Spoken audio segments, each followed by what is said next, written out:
Esther chapter 8.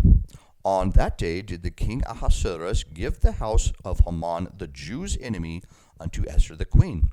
And Mordecai came before the king, for Esther had told what he was unto her. And the king took off his ring, which he had taken from Haman, and gave it unto Mordecai.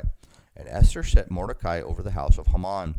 And Esther spake yet again before the king, and fell down at his feet, and besought him with tears to put away the mischief of Haman the Agagite, and his device that he had devised against the Jews.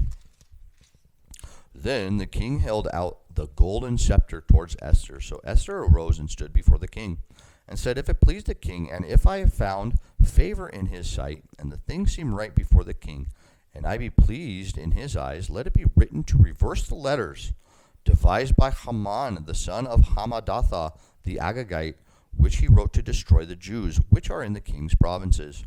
For how can I endure to see the evil that shall come unto my people?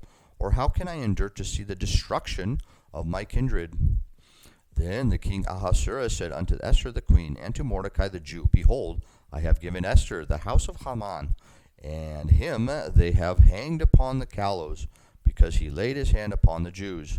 Write ye also for the Jews, as it liketh you, in the king's name, and seal it with the king's ring. For the writing which is written in the king's name, and sealed with the king's ring, may no man reverse.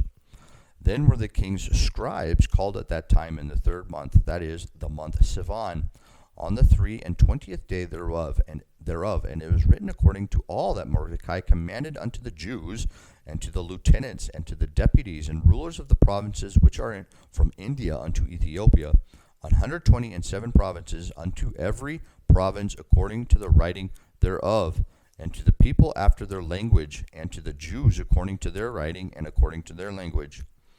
And he wrote in the king Ahasuerus' name, and sealed it with the king's ring, and sent letters by posts on horseback, and riders on mules, camels, and young dromedaries, wherein the king granted the Jews which were in every city to gather themselves together, and to stand for their life, to destroy, to slay, and to cause to perish all the power of the people and province that would assault them, both little ones and women, and to take the spoil of them for a prey.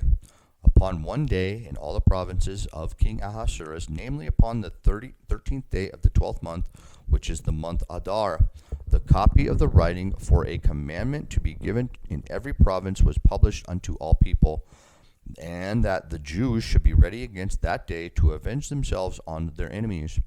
So the posts that rode upon mules and camels went out, being hastened and pressed on by the king's commandment. And the decree was given at Shushan the palace. And Mordecai went out from the presence of the king in royal apparel of blue and white, and with a great crown of gold, and with a garment of fine linen and purple. And the city of Shushan rejoiced and was glad. The Jews had light and gladness and joy and honor. And in every province and in every city, whithersoever the king's commandment and his decree came, the Jews had joy and gladness, a feast and a good day. And many of the people of the land became Jews, for the fear of the Jews fell upon them.